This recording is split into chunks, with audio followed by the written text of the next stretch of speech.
വിശുദ്ധ ലൂക്കായുടെ സുവിശേഷം അധ്യായം 21. അക്കാലത്ത് യേശു കണ്ണുകളുയർത്തി നോക്കിയപ്പോൾ ധനികർ ദേവാലയ ഭണ്ഡാരത്തിൽ നേർച്ചയിടുന്നത് കണ്ടു. ദരിദ്രയായ ഒരു വിധവ 2 ചെമ്പുതുട്ടുകൾ ഇടുന്നതും അവൻ കണ്ടു. അവൻ പറഞ്ഞു, ദരിദ്രയായ ഈ വിധവ മറ്റെല്ലാവരെയും കൂടുതൽ നിക്ഷേപിച്ചിരിക്കുന്നു എന്ന് സത്യമായി ഞാൻ നിങ്ങളോട് പറയുന്നു. എന്തെന്നാൽ അവരെല്ലാവരും തങ്ങളുടെ സമൃദ്ധിയിൽ നിന്ന് സംഭാവന ചെയ്തു.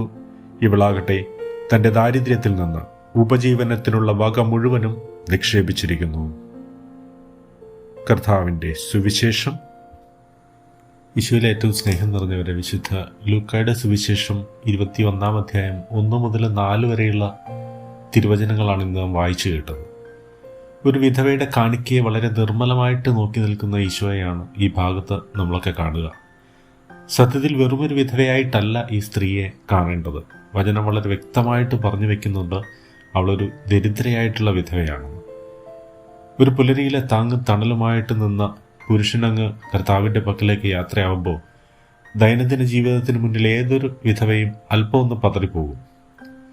അപ്പോൾ അതൊരു ദരിദ്രയായിട്ടുള്ള വിധവയാണെങ്കിൽ നമുക്കൊക്കെ ഊഹിക്കാവുന്നതിനപ്പുറമാണ് അവളുടെ നൊമ്പരങ്ങൾ. ആയില്ലായ്മയിലും തമ്പുരാന് വേണ്ടി 1 2 ചെമ്പ് നാണയങ്ങളാണ് അവൾ നിക്ഷേപിച്ചത്.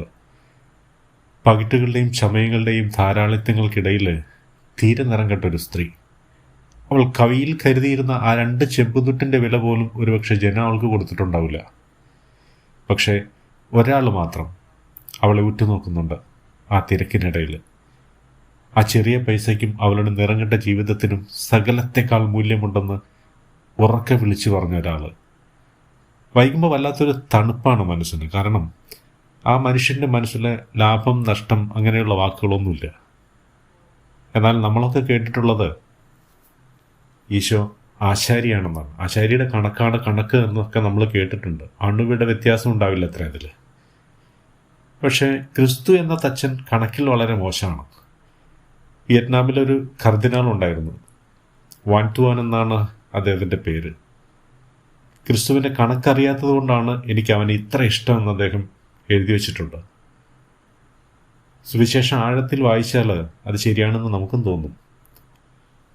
ഒരാടിന് വേണ്ടിയിട്ട് 99 ഇട്ടിട്ട് പോവുക, ആദ്യം വന്നാലും അവസാനം വന്നാലും ഒരേ കൂലി കൊടുക്കുക, ക്ഷണിച്ചിട്ട് വന്നില്ലെങ്കിൽ ഒരു യോഗ്യതയും നോക്കണ്ട, വഴിയിൽ കാണുന്നവനൊക്കെ ഇങ്ങോട്ട് വിളിച്ചുകൊണ്ട് വരാൻ പറയുക. വലിയ കണക്കുകൂട്ടലുകളില്ലാതെ ജീവിക്കുന്ന ഒരാൾക്ക് അളവില്ലാത്ത ഭംഗി ഉണ്ടാവുമെന്ന് തോന്നും ഇതൊക്കെ വായിക്കുമ്പോൾ. ഒരാൾ തൻ്റെ ജീവിതത്തിന് ക്രിസ്തുവിന് അർപ്പിക്കേണ്ട രീതിയെക്കുറിച്ച് ആ വിധവ എന്തൊക്കെയോ സൂചനകൾ നമുക്ക് തരുന്നുണ്ട്. എല്ലായിടത്തും എല്ലാ കാലത്തും ഇങ്ങനെ ഒരു ചെറിയ കൂട്ടം മനുഷ്യരുണ്ടാവും. ശ്രദ്ധിക്കപ്പെടാതെ പോകുന്ന കുറേ അധികം പൂക്കളുണ്ട് ആ വിധവയെ പോലെ. ഭംഗിയോ സുഗന്ധമോ ഇല്ലാത്ത കുറേ പൂക്കൾ. അകത്ത് നല്ല വെളിച്ചമുണ്ടെങ്കിലേ നമുക്ക് വരെ ഉറ്റുനോക്കാനും മിഴി നിറയാനും ഒക്കെ പറ്റുള്ളൂ. ഈശോ ആ ദരിദ്രയായ വിധവയെ അങ്ങനെയാണ് നോക്കിയത്. നമുക്കും നമ്മുടെ ചുറ്റിലുമുള്ള പകിട്ടില്ലാത്ത ജീവിതങ്ങളെ സ്നേഹത്തോടെ ഉറ്റുനോക്കാം. എൻ്റെ ദൈവം തൻ്റെ മഹത്വത്തിൻ്റെ സമ്പന്നതയിൽ നിന്ന് നിങ്ങൾക്ക് ആവശ്യമുള്ളതെല്ലാം നൽകട്ടെ. പിതാവിൻ്റെയും പുത്രൻ്റെയും പരിശുദ്ധാത്മാവിൻ്റെയും നാമത്തിൽ ആമേൻ.